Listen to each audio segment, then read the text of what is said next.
Hello, I'm David Munro. I'm the Police and Crime Commissioner for Surrey. Thank you very much for watching us as we do a roadshow. It's a very important time at the moment because we're about to set our budgets for Surrey Police, and we're going to be asking you, the council taxpayer, how much you want to pay for your community policing. I'm here with Gavin Stevens, the Chief Constable of Surrey Police, and also your own Borough Commander for Surrey Heath, Detective Inspector Alec James. We're going to talk in turn for a few minutes, and then of course the most important part of this event is for you to put to us your questions and comments. So let's get started. And that's me. I'm elected by you as the Police and Crime Commissioner. I'm here normally for a 4-year term, but my term has been extended for a year because of COVID. I won't go into the various things that I do, but I will just say that my primary job is to hold Surrey Police to account on behalf of you, the residents. That's an easy thing to say, but quite difficult to do. And I depend crucially on contact with you so that you can tell me what you think is going right, what you think is going wrong, and what you think we could improve. And I promise you that everything that you say, I will treat really, really seriously, because we are part of the community. Surrey Police is a community police force, and we depend critically on what residents feel and how residents can help us to make our county safer.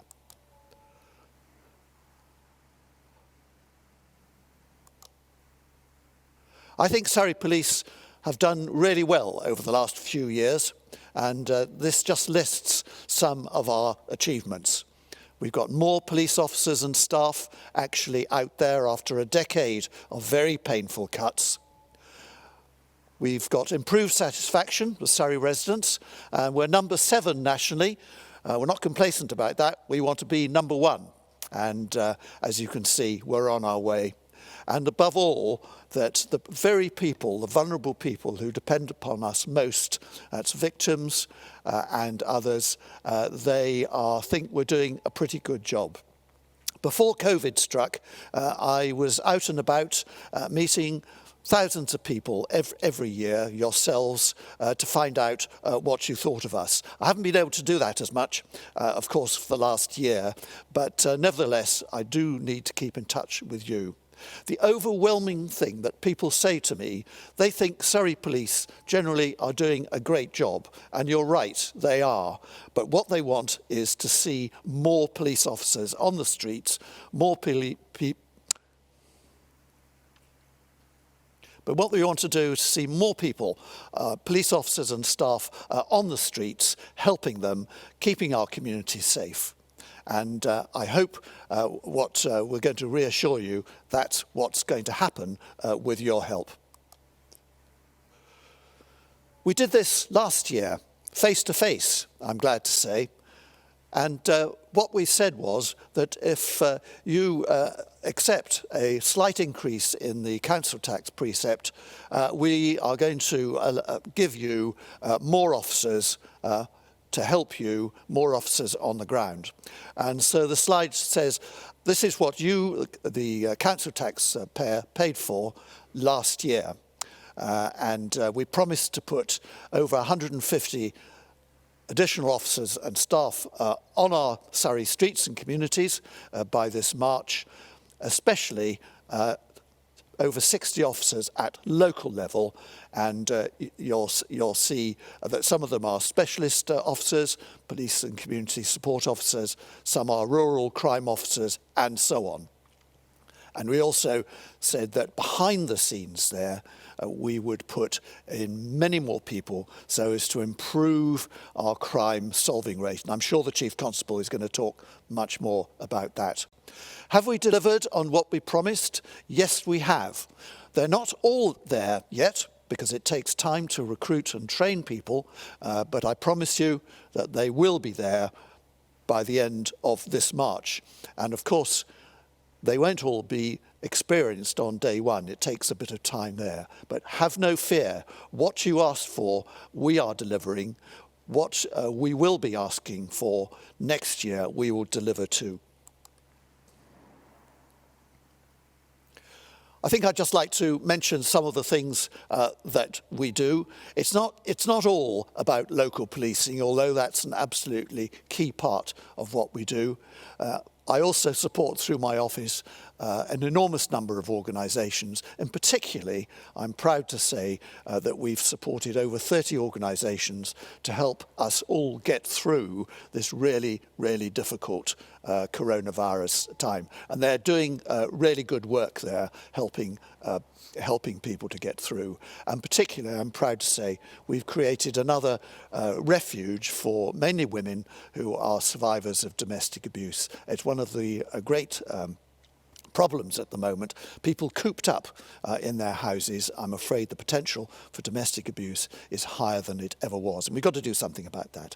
And you'll see that we are still tackling antisocial behaviour, antisocial driving and speeding. And I may say that if you support us in increasing the precepts slightly, we want to do specifically more things in the area of antisocial behaviour and speeding and so on.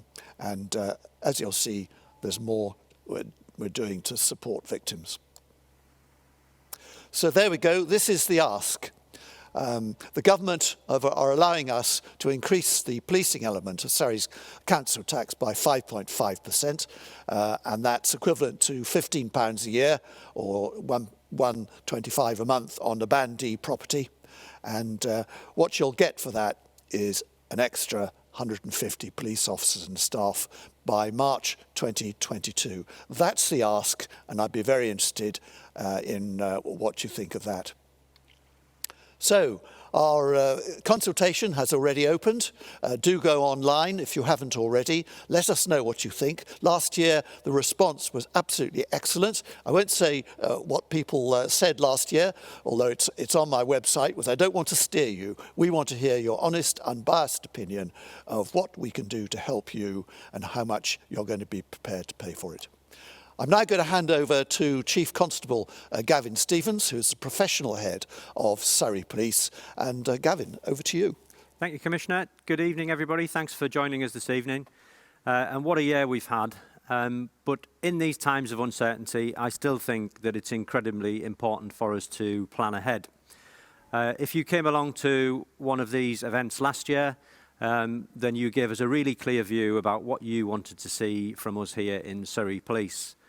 We did a big staff consultation exercise in January and February of last year, which gave us views from across the organisations, and we started to plan for the 5 years ahead. And then, of course, the pandemic hit, and the planning went on hold for a little while. But in the summer, we spoke to all of the partners that we work with across the county to get their views too. And in September, you may have seen that we launched our commitments for the next 5 years. Our commitments to you, to the future of the organisation, and also to each other in Surrey Police. And what we heard loud and clear was that we all wanted a county that not only was safe, but a county that felt safe too. If you haven't seen what we put out in September, then I'd really encourage you to take a look at what we've said. We did a quarterly update, and I promised to you that we will give you a review each quarter of the year as to the progress that we're making against the commitments, the areas where we're doing well, where we need to improve, and what we see as the risks ahead that we need to deal with. So please do take a look back at what we've said so far. Before I go on to talk about them in a little bit more detail, I just wanted to pay tribute to the effort across the county from all of our communities in helping us to police the pandemic. We've seen such strong community spirit. We've seen many thousands of hours of volunteering. We could not have got through this without your support. I'm really proud of what policing has contributed. Our volunteers have been out in tremendous numbers. Our police community support officers have done thousands of visits to the vulnerable throughout the pandemic. We've had officers come out of retirement to support the efforts on logistics, sadly dealing with the loss of life that we faced across the county, and many other roles too. So I couldn't start this evening without paying tribute to everything that you've done to help us through it. We are ever, ever so grateful. Turning then to the commitments, first of all, the most important ones, our commitments to you. We say that we want to prevent more crime, protect our communities and pursue offenders. They are the sorts of statements, of course, that you will see in most plans for police forces around the country. So I just wanted to bring them to life a little bit about what they mean in Surrey. Well, first of all, on preventing crime, we enjoy a position through really hard work where we're the 6th safest county in England and Wales and the safest county in the South East. Now, that's quite an achievement when you consider that we border significant parts of the capital, we have Europe's busiest motorways, we have 2 international airports. So the real focus on preventing crime is something that we're proud of and will continue to work hard at. We've also led the way in protecting our communities this year, despite the extra work that we've inherited from the pandemic. We've had things like Operation Signature, which tackles romance fraud, where last year we saw 27 cases with financial losses totalling over £280,000. And it's really important that we focus on issues like this. That operation has been picked up by the City of London Police as good practice nationally. In our work to pursue offenders, I'll give a few examples. Operation Centurion is a drugs operation in combination with the Metropolitan Police and other forces across the nation, where we tackle the head of the supply and the local supply at the same time. Detailed forensic analysis of communications data enables us to take out that supply network and keep local communities in Surrey very safe. And that's an operation that will endure and continues today. On road safety, we've had Operation Tramline, which gives us a HGV-eyed view of dangerous driving on the roads. And the teams have dealt with over 305 offenders to keep you and your loved ones safe. And more recently, we've had Operation Rally with British Transport Police. That's an operation that targets those that deface our county through theft or damage, maybe scrap metal dealing, theft from rural places, from our beautiful county infrastructure, or depositing rubbish on the roads. And in that operation, we've dealt with many offences, 31 offences, including offences for licensing and immigration, and 151 suspect vehicles stopped. Of course, there's always more that we can do, and our focus for this coming year will be to solve more crime. If you're a victim of crime in Surrey, your chances of having it cleared up are not high enough, and we really want to do better for you on that. Turning to our commitments to each other, to Surrey Police as an organisation. I genuinely believe what an organisation feels like to work for has a direct effect on the quality of service that we give. So we want to improve how professional an organisation we are, how proud we feel, and how inclusive we are in welcoming colleagues to what I think is a great place to work. I've policed in Surrey at every rank since 1996, and I've loved every minute of it. And I really want colleagues to get the same enjoyment that I have throughout my career to be able to give a great service to our communities. Up until November of last year, we'd welcomed 268 new officers through our recruitment process. And in October, we had our biggest attestation to date, with 75 colleagues joining us on the same day.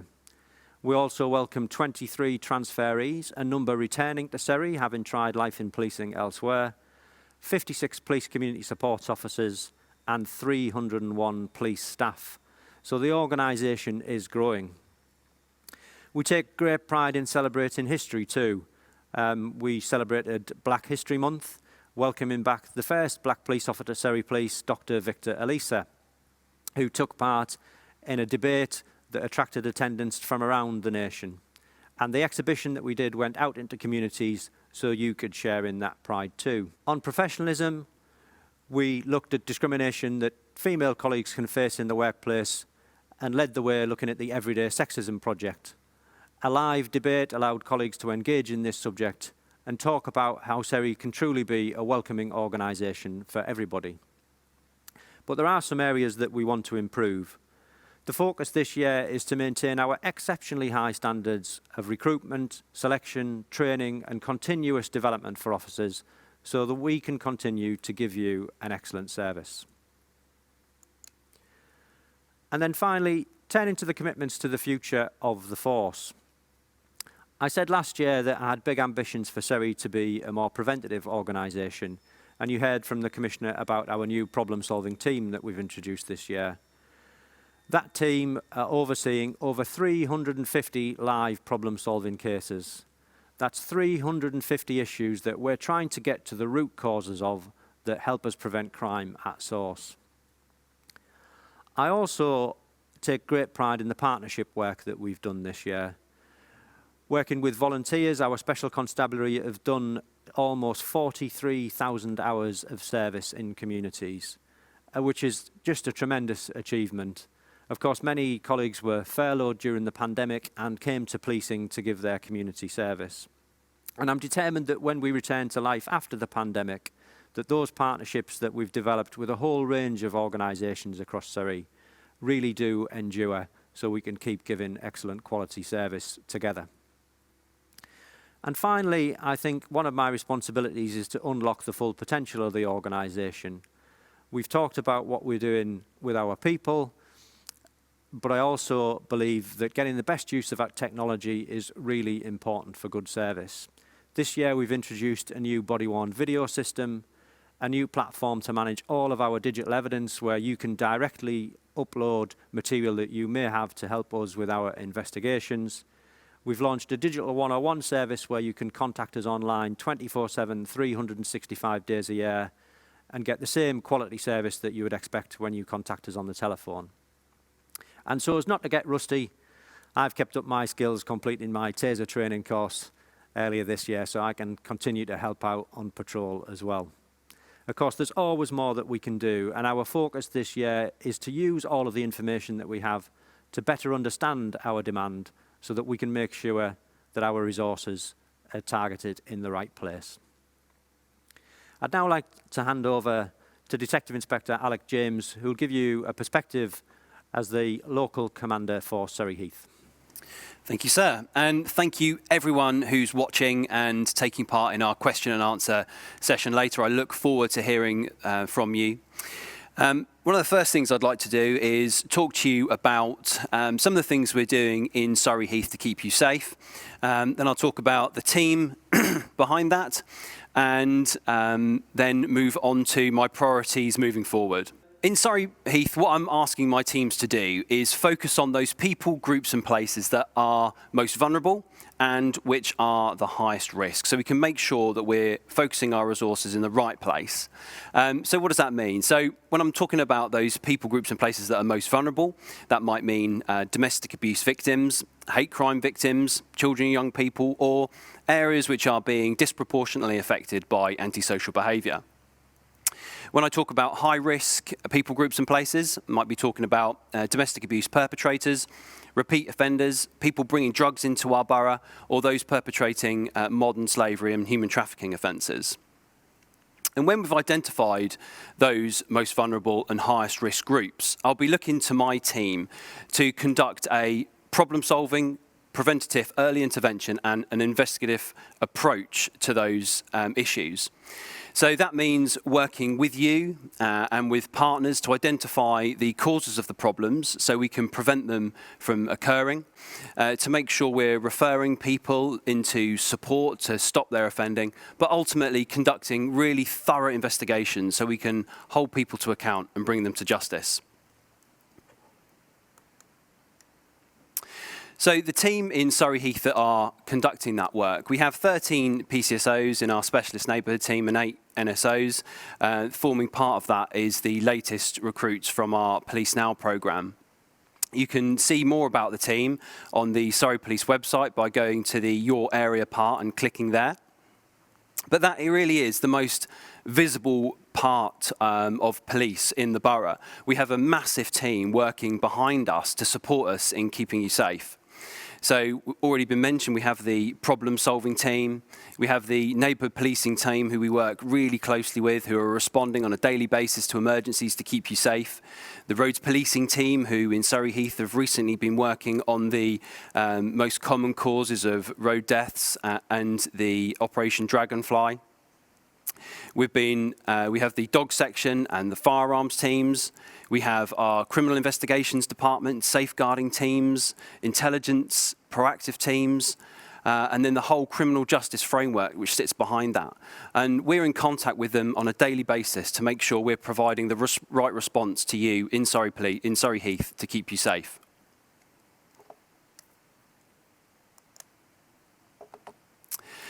Now, we've talked about the problem-solving approach, and I wanted to give you an example of some of the work that's been done in Surrey Heath. And also, I can't pass up an opportunity to talk to you about crime prevention advice around burglaries.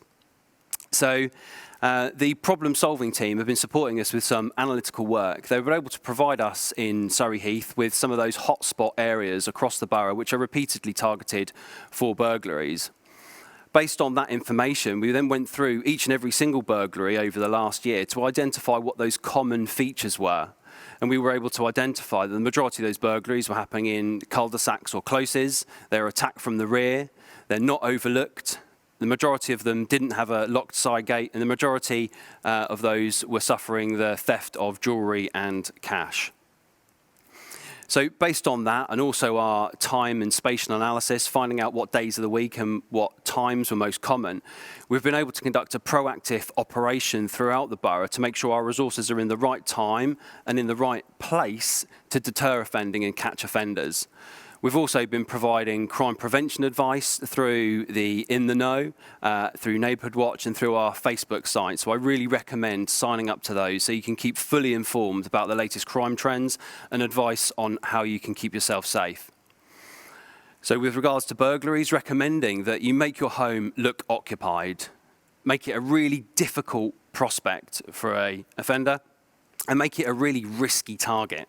So when I'm talking about making it look occupied, I'm thinking things like having timer lights, opening and closing your curtains, getting your bins in, getting a friend or relative if you're away to park their car on your drive.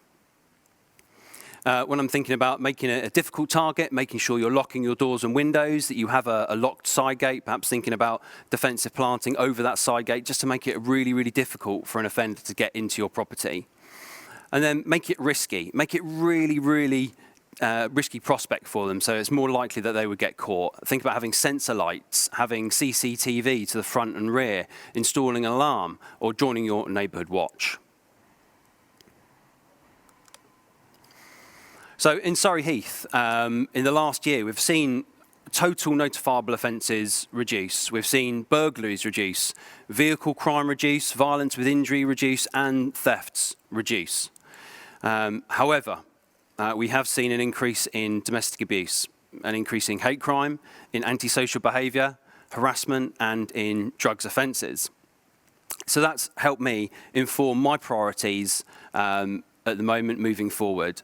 So I'm going to be asking my team to concentrate on domestic abuse, making sure we're protecting victims and bringing offenders to justice, to focus on antisocial behaviour, to make sure that you can enjoy those parks and open spaces and your own homes, to tackle drug dealers, to tackle those county lines coming into Surrey Heath, to tackle those who might be looking to exploit our children and young people or our vulnerable people in our community, to tackle hate crime, to make sure that you feel safe being who you are in our community, and to tackle burglaries.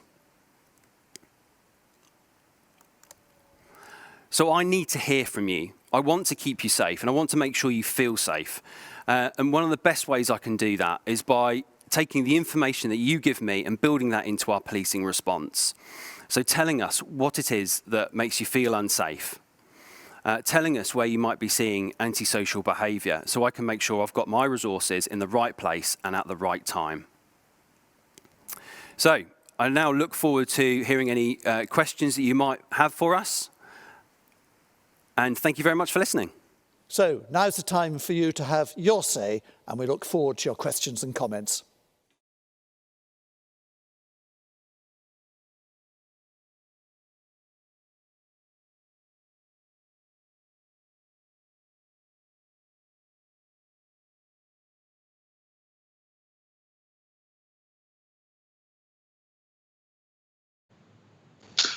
Hello, good evening. I'm David Munro. I'm Surrey's Police and Crime Commissioner. With me are the Chief Constable, Gavin Stevens, and Surrey Heath Borough Commander, Detective Inspector Alec James. What you've just seen, we recorded last week, but I promise you it's us really live now. Lots of questions coming in. Thank you very much for that, and also tuning in to see us. I hope you get a lot of value out of that. So I won't delay us any longer. So we've got some questions coming in. And the first one is very relevant. How are Surrey Police enforcing the lockdown? There seems to be a lot of people and cars around. Chief Constable, how's the force coping with lockdown? Thanks, Commissioner. Yeah, well, the first thing I'd say, of course, is that this lockdown does look a little bit different to the one in March. We look at lots of different measures as to how it's going. I agree with you that traffic volumes are not down and as much as they were in March, and the data does support that. Use of public transport, however, is definitely down, and long travel is down. There are a number of activities under this current regime which weren't permitted back in March, which is why it feels a lot busier. The one thing that I would say is an enormous thank you to the vast majority of Surrey residents who've taken the situation very, very seriously indeed, and complied with the regulations. That's the thing that we're aiming for, is to get communities to comply. So, you know, in contrast with the 600 or so enforcement tickets that we've issued since the start of the regulations were introduced, of course, we've had over 1 million people doing the right thing. Now, that's not to say that we're not busy with breaches. Since the latest set of regulations, the latest national lockdown was introduced, I think we've done just over 100 tickets. And over the festive period, we had 2 of the £10,000 enforcements that were issued too. So sadly, not everybody taking it as seriously as it needs to be. And what we are doing is, what you are doing is working, because for the first time in many weeks, we've seen infection levels starting to level off. They're still at extraordinarily high levels, but they're not getting bigger, which is good news. So I think patience and stick at it, and thanks for all your support. And if I could just add my personal thanks to the vast majority of Surrey residents who are really towing the line under some incredibly difficult circumstances, I know, and it's gone on for longer than I think we expected, and certainly longer than we would like. Hopefully 4 million people vaccinated up to today, and so there's light at the end of the tunnel. But thank you very much indeed. Now, question 2, something completely different. Why not use trained volunteers for things like reviewing CCTV and other things? I do know that the force uses an enormous number of volunteers. I've met a number of them, and thank you very much for what you do. And of course, we have a lot of special constables, volunteer police officers as well. Alec, how do you use volunteers in Surrey Heath? Well, we've got a community engagement volunteer who publishes some information from Surrey Heath onto In the Know and works with us with the Neighbourhood Watch. Absolutely fantastic. We've also got volunteers working within our community speed watch schemes within Surrey Heath, and they do a fantastic job. We have special constables working with us as well. So our volunteers are really, really valuable. I'd have to have a look into that in a little bit more detail about using volunteers for reviewing CCTV. My first instinct is that the person reviewing the CCTV would need to have a really good understanding of the investigation that's being conducted. So that lends itself more to the officer in charge of that investigation doing that review of the CCTV. Also, that officer will have access to our new system, which enables members of the public to send in CCTV digitally, so we can access it remotely in a secure way. But that means we don't have to keep moving disks around and loading them onto our systems, a much more effective way. And also the implications of data security as well. But there are lots and lots of opportunities for volunteers in Surrey Police, and I advise people, if they're looking to volunteer, to get on our website and have a look at those opportunities that are available to them. Thank you very much, and I'd like to plug our volunteer police cadets as well. We restarted the scheme a couple of years back, and it's been a fantastic success. And if anybody would like to become a cadet leader, for instance, we'll welcome you with open arms. Chikon, anything you'd like to add on volunteers? Just to say that we wouldn't have got through the pandemic without them. They committed many thousands of hours, and we're ever so grateful for that. And thanks for that question, because we're always looking for new areas to get them involved in. So thanks very much. Thanks very much. So question 3 then. Any improvement in the number of calls we have to attend re mental health problems? I know that's a very big issue with the police. And just before I hand over to Alec, I know Mr. Stevens and myself have written to the local mental health authorities, Surrey and Borders Partnership, to express our great concern that the system doesn't seem to be working quite as well as it should do. We do recognise the enormous strains that the NHS are, of course we do, but we do think things could be better to deal with people who have really, really important mental health issues. We need to help them in a speedier and more effective way. But Alec, from your perspective, how are we doing? So from my perspective in Surrey Heath, we're operating and responding to about the same. So we're operating at the average. We are seeing slightly more repeated incidents of mental health coming through that we're responding to, but that's absolutely right that we prioritise them. Our first function is to protect life and to be there for people when they're having the most difficult times. And it's really important that we work with our partners in health. So we're making sure that we are, when we're meeting these people and helping them, referring them through to the agencies that can support them further. Thank you very much indeed for that. And now another COVID question. How many officers, that was the question, but I'll say staff as well. We work as an officer staff team. How many have suffered from COVID? Have any lost their lives? Well, I'm very pleased to say that so far, touch wood, no officers or staff have lost their lives. Thank goodness for that. But a few have been very seriously ill and are, as we speak, in hospital still. And I'm sure we all wish them a very speedy recovery. Chief, do you have any details on that? Yeah, well, can I echo your thoughts, Commissioner? And we do have colleagues that are very seriously ill in hospital, and our thoughts go out to them and their family and friends. We've had, I don't really want to get into giving specific numbers, because then we get into a sort of running commentary on it. But I do see a daily report on the level of abstractions that we have, not just from those that are directly suffering from being infected, but they're having to self-isolate to comply with the regulations or to care for dependents and so on. And I spoke extensively in the media last week about people doing the right thing in sticking to the rules, because this latest variant of the virus is spreading much more quickly through our ranks than the other variants last year.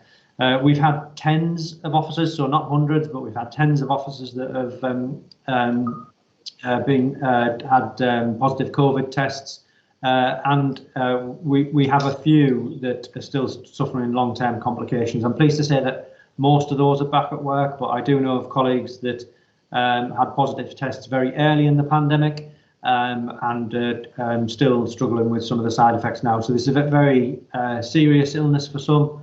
And we're certainly not immune to that, and that's why, again, we've spoken publicly recently about making sure that officers and staff get access to vaccinations so we can stay fit and healthy in order to keep other people safe within their community. Thank you very much indeed for that. Now, a question on the last year's council tax, a very understandable question. What was the council tax, the police precept tax last year? What's that been spent on? Well, I'm going to go over to the Chief Constable, but the short answer is it's been spent on people, more police officers and more staff. 150 officers and staff. They're not all there yet, actually out on the streets. It takes some time to recruit and then train, but we're on target to have everybody out there by the end of this financial year and don't anticipate any problems. I've gone to see them and I'm just staggered by their high quality and enthusiasm of joining Surrey Police. Over to you, Chief. Thank you, Commissioner. Yeah, well, since the increase last year, I mentioned in the pre-recorded video that up to November we'd welcomed 268 new recruits into the organisation. We had another intake just last week of an additional 54 colleagues. So the vast majority, as the Commissioner said, has been spent on new colleagues joining us. Of course, we recruit at a greater pace than just the uplift in finance due to planned retirements and so on. Those officers have gone into neighbourhood teams, so into Alex's team, and he may be able to give a local perspective on that. We've had additional youth engagement officers. We've had an increase to the proactive teams that are based on divisions, and the number of colleagues that work in our safeguarding investigation units, so dealing with domestic abuse and child abuse, rape and serious sexual offending, for example. Of course, there's much more that we'd like to do, and hence we've submitted plans for next year. And of course, the full effects of last year's uplift, as the Commissioner said, won't be properly felt until colleagues come fully out of training. So the police training now it's a very thorough scheme. It's an apprenticeship scheme, so at the end of the study, you do qualify for a degree level qualification. So it's actually a brilliant scheme for people to join on. And once the training's complete, then of course communities will notice that additional investment much more. At the minute, you'll see them out and about with their coaches and their trainers, and learning their skills out on the streets. So I hope that gives it a little insight, and maybe Alec can give a local perspective too. Yeah, and Alec, I've got two questions. One is generally how many full-time police are on the streets on Surrey Heath, and a particular question of where they are in the Frimley Green community. Yes, of course. So I'm the duty officer for tomorrow, and I know when I'm working tomorrow, looking after the West on Surrey Heath, I've got 10 officers, 10 response officers looking after the borough. And I'll have my safer neighbourhood team working as well. So on a daily basis, I'd say average about 15 to 20 officers. And we can't also forget our colleagues in the roads policing team. We have our community safety officer. Also, we have the specials, community speed watch. We have our colleagues in CID and SIU who are also out and about on the streets, and they're all gathering information, intelligence, and passing that to us. So it's not just the response teams and the safer neighbourhood team who are out there. The whole of the organisation is there to look after you and keep you safe. With regards to Frimley Green, I'd ask that if you aren't already, have a look at Facebook, because we put lots of updates on there. Follow us at Surrey Heath Beat, and you can see we are out and about in Frimley Green. I speak to the officers very regularly about what their patrol plans are looking like, where their areas of greatest threat, harm and risk are, according to those people groups and places plans. And I know the PCSO and NSO, which cover Frimley Green, do patrol that area. And in fact, the total notifiable offences in Surrey Heath have reduced by 11%. So crime isn't on the rise. So hopefully I can reassure you about that. Antisocial behaviour is a problem being reported in Frimley Green, and that forms part of our patrol plans to patrol that location and deal with instances of antisocial behaviour. Thank you very much, Alec, and there may well be other questions on that later on. Now, there was a question on, let me just scroll back. Please, can you share where those 100 extra police officers have been deployed? That's throughout the county. I think we've covered that, Chief Constable. Is there anything you want to add to that? But I think that's been covered. Yeah, I think, you know, I would say to anybody asking questions on here, if there's any more detail that you want, then we'll, you know, you can contact us on the any of our social channels, and we'll perhaps get more into the detail of the specific question if that's necessary. Absolutely, yeah.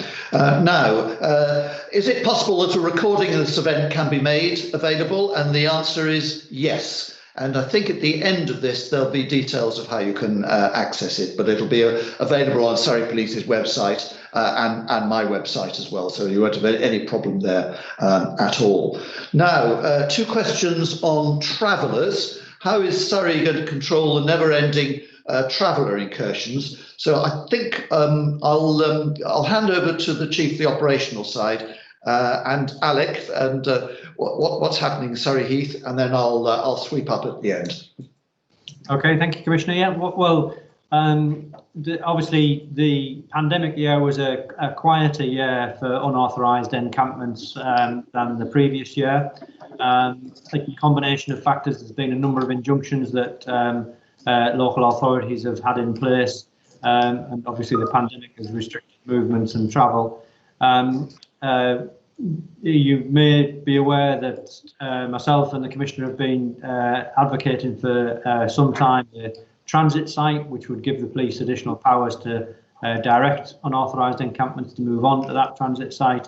And you may also be aware that there's a movement on new legislation that's been reported recently too. And I know that the Commissioner's got a view on that you may well want to come back on. At a practical local level, the teams, so Alec's team and the other borough and district teams, we've really improved the way that we share intelligence in relation to unauthorised encampments and work together with local authorities, and that definitely does have an effect too. We had an analysis of all of the unauthorised encampments across the county, just sent through recently, a sort of end-of-year summary, if you like, and what that showed us was that even though the overall numbers were down, there were a small cohort that were responsible for more than one incursion. So hence it's really important that we keep sharing that intelligence. The injunction point is an interesting one. There's been significant legal challenge on that, and I'm not sure that that's a long-term sustainable solution. So from my perspective, we do need those transit sites too. But Alec, any local perspective on it? Well, for me, as with everything, it's all about keeping people safe. So if there are minorities just in the settled community, as within the Gypsy, Roma or traveller community, who are causing antisocial behaviour or are committing crime, it's really important to me that I keep my community safe. So using the powers available to me when those offences have been committed to either move them on from those locations and hold them to account for that behaviour. In the west of Surrey, we talk about any unauthorised encampments that might be in the borough and in the division on a daily basis. So we've got that link up between all of us, all of my colleague borough inspectors. So we've got that intelligence. We understand where people might be going, so we can respond if there are problems being caused in one location. We can act swiftly to prevent those problems from reoccurring elsewhere. Thanks very much. And just as you were speaking, a question came in linked on that from a Windlesham resident asking if a transit site has been identified. And the answer, yes, it has. It's not in Surrey Heath. it is further over to the east of the county, and work is continuing fast to get that transit site up and running as soon as possible. And so there is actually progress on that, I'm very glad to say. After, frankly, years when we didn't move as fast as we should have done, but hopefully that's been changed now. And I'd just like to end up by Travis. I can well understand the distress and anger that's caused to the settled community by the minority. It is a minority of unauthorised encampments that go wrong, and we need to tackle that really firmly. As the Chief has mentioned, there's a government recently consulted on whether the law was fit for purpose, and we understand that a policing bill will be coming out shortly. We haven't got the details, and that will address the law as regards trespassing, not just travellers, of course, but other people. So we look forward to that, of course. Now, a question on KPIs, key performance indicators against the commitments. So I'll start because that's an integral part of my police and crime plan, is measuring whether that works or not, and then of course the Chief Constable will continue there. Yes, we do have key performance indicators, and they are taken very, very seriously, and they're broadly they're all on my website, so do have a look at those. And they talk about crimes, how are crimes doing, what are the burglary statistics. They talk about the solve rate, how many crimes are being solved, and crucially, what residents and victims think of the police services. The answer, I may say, they think very highly of Surrey Police. The statistics, the bald statistics, are very good. But of course, underneath those statistics are some individual tragedies, and it's individuals, strains from residents who have been victims there. And particular question is how can we measure whether the county is safe? And I'll leave that to answer. We measure that too in a number of ways, but I'll leave that to the Chief Constable. Thanks, Commissioner. Yes, so to monitor progress against the commitments overall, I host a quarterly meeting for the force where I look at the three components of it. So our commitments to you in the community, the commitment to what sort of organisation this is to work for, and also our plans for the future. So if I'd pick just one of those areas, because we could talk at length on it, the commitments to you in our communities. There is a performance board that's chaired by the Deputy Chief Constable that has a balanced scorecard of measures, and there are a whole range of things on there. So we look at objective measures of safety, so risk of victimisation, for example. So, for example, in some areas of violence, you're less likely to be a victim of violence in Surrey than you are anywhere else in the country. It's a very safe place. So we look at a range of issues like that. So to pick another one on the scorecard, we monitor very closely repeats. So we look at repeat perpetrators of domestic abuse to make sure that we're taking preventative action against those. We look at repeat vulnerable missing people, for example, to try and find ways to help them and remove what's happening in their life that's causing them to go missing. So there are some objective measures of safety, but we also look at how safe people feel as well. There are two key surveys for that. So there's a national survey run of the Crime Survey for England and Wales, which has measures in it around how safe people feel. And then for more than 20 years now, we've run something called a joint neighbourhood survey, which we do with our local authority partners. Again, that has a whole range of questions in it, including questions around public safety. So we get some measures from local communities as to whether they're feeling safe, as well as being at low risk of victimisation. Thank you. And there is a difference between reported crime, of course, and actual crime. And paradoxically, I know, Chief, you've been worried that the number of reports of domestic abuse have gone down in the pandemic. That's not a good thing, because we're pretty sure it exists. but it just people perhaps have been too frightened to report it. So the message is always report, and there are various good ways of doing that. Alec, anything you want to add from a Surrey Heath perspective? With regards to KPIs, Yes. so I, as your borough commander, am held to account regularly in meetings about hate crime and burglary and domestic violence by my chief inspectors, who want to hear from me about what my team are doing to address these priority issues. And within those meetings, we have a look at the figures, we have a look at some of the best practice, sharing that knowledge, and to try and support victims and bring perpetrators to justice. Thank you very much. Right, a question now on communications, the Police Digital 101.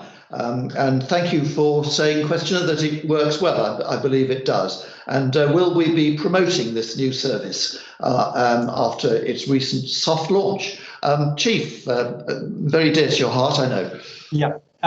So these engagement events that we're doing across all 11 boroughs are part of the promotion process. So I hope you'll understand why we did that soft launch, because it's a new service, it's a very popular service, and we needed to make sure that our operations were geared up with how demand will shift, and of course the additional demand that comes in from having such a convenient way to report and contact us.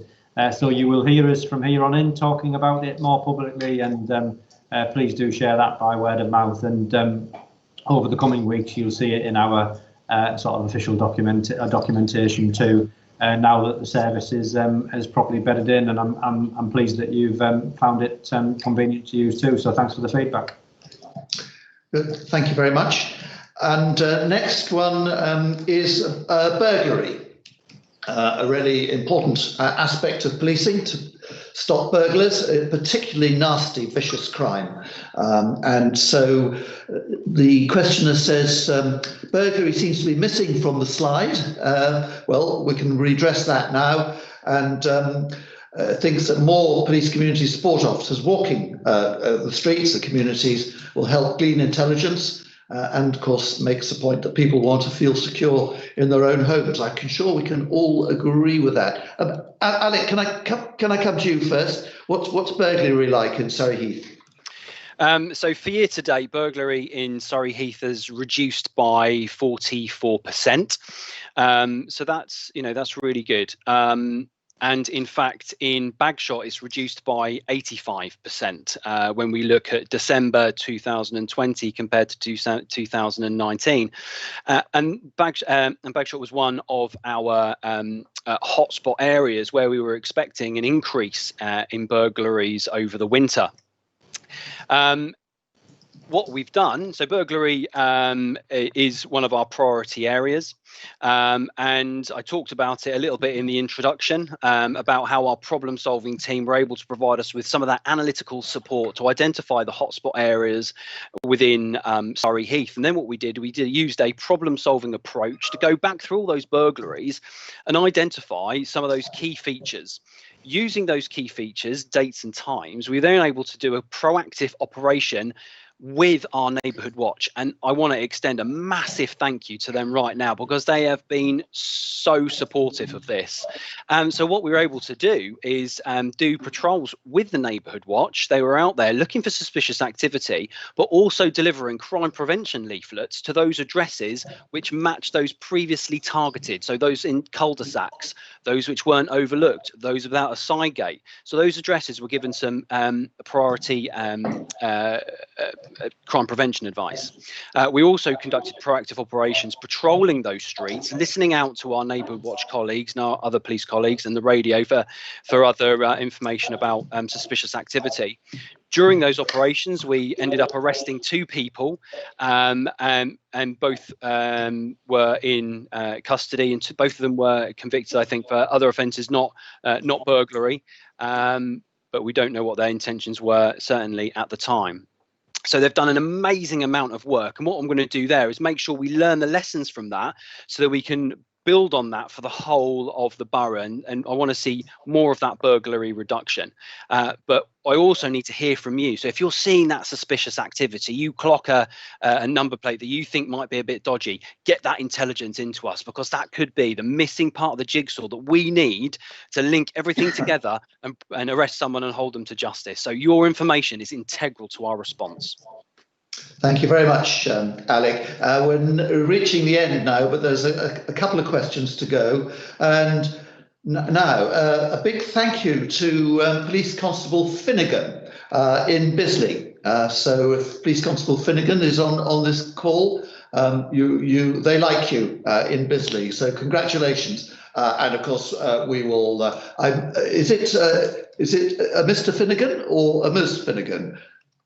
It's Who PC. knows? It's PC Paul Finnegan.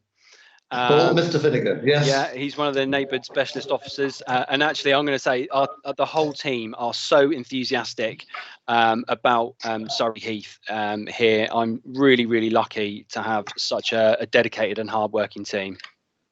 Great, thank you. Now, Swinley Forest in Bagshot, suffering a huge amount of people violating the COVID rules. We need a police presence. Alec. So this is fantastic information. This is what I'm talking about, is getting this information from the public about where those risks are. So I'll make sure we now feed this in to our team, because we have a team working on a daily basis who are responding to these COVID risks, and also to our local neighbourhood team who will be able to patrol those locations. I'll also pass it on to the local authority here, Surrey Heath Borough Council, who have their COVID marshals and COVID ambassadors who we're working really closely with as well to tackle these COVID breaches. Thank you very much. Chief, is there anything you'd like to say about COVID regulations in beauty spots generally? Yeah, the strong message about exercising locally, I know that links to the next question too as well. It's just really important that we keep our distance from each other, so please don't travel and congregate in the same place. And maybe, Commissioner, I'll go on and look at the next question. If it says, as a cyclist, they wear a snood when they put in place as a face covering when passing others, and is there anything that the police can encourage runners and others to do that? Sadly, that's not within the regulations to have to wear a face covering whilst exercising out in public. You don't need to cover your face, but what I would ask is that everybody just respect that distance and keep that space from others, because what we're doing collectively as a community is working and the infection levels are starting to come down. So please do keep it. Okay, I think there's time for 2, possibly 3 questions now. Has there been a reduction in drug trafficking? I'll perhaps take that, and then Alec can give a local perspective. So in the very early stages of the lockdown, we did see some reduction, but as time went on, sadly not. I mentioned in the briefing earlier Operation Centurion, which tackles our county lines activity, and we've had many successful enforcement operations, even during the pandemic, to tackle drug offending. But Alec, a brief view from local perspective? Yeah, so the drugs offences have risen, but that in part is due to officer proactivity. We're out and about more patrolling the community, so we're able to spot those drugs offences and deal with them as well. Okay, thank you. Now, which police number should we call if vehicles are seen illegally driving over common land? Should it be 101 or should it be 999? 101 is the default, surely, unless, of course, people feel threatened or they can see a real sense of urgency. Have I got that right, Chief Constable? Yeah, I'm sure. If somebody is at risk of harm or injury as a result of the driving, then that's a 999 call. Clearly, if we're going to protect life. If it's to report a vehicle, then it's a 101, or you could do that online, particularly if you've got a number or a description of that. Great, as I thought. And the last question, because we're running out of time now, what is actually being done about the speeding and antisocial driving in the borough that is endemic? Alec, I know it's top of your priorities. Yeah, it certainly is. Speeding being one of the contributory factors to road deaths.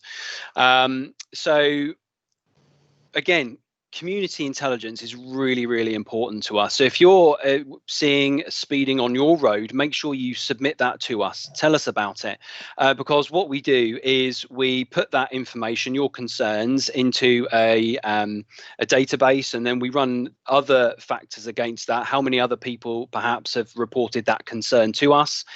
We can consider then putting in a speed trap to identify if that's a perceived problem or a regular problem, or if that problem's happening at a particular time of day, and then we can make sure we're directing our resources to the right place at the right time to deal with that issue. So again, I would really encourage that information, pushing that information through to us. And the same goes for the antisocial driving as well, because there are powers that the police have to seize a vehicle if it's being driven antisocially. And that's something we're doing actually at the moment with electric scooters. We're creating a log, we're talking to people, we're keeping those details off. Quite often it's children, so we're talking to their parents about those risks of driving those electric scooters in an antisocial way, not wanting to criminalise them, but making sure we're keeping a record of those people that we're talking to and giving those warnings, so if it happens again, then we can remove them. And the same goes for other vehicles which are being used on the road as well. Alec, thank you very much indeed. I'm afraid we've run out of time now. So thank you very much indeed. We've answered most of the questions, just a couple left. We'll try and answer those out of this call. Could I say two things? First of all, that the consultation on the police precept is now open, and lots of people have already responded, far more than this time last year, but there is some time to go. So please get on our websites and have your say. I really do need your opinion to help me make a judgment. And the last thing, of course, is to thanks to Surrey Police for setting all this up. But above all, thank you for everyone in Surrey Heath and for tuning in. I hope you enjoy the rest of the evening. Cheerio. Thank you all. Thank you.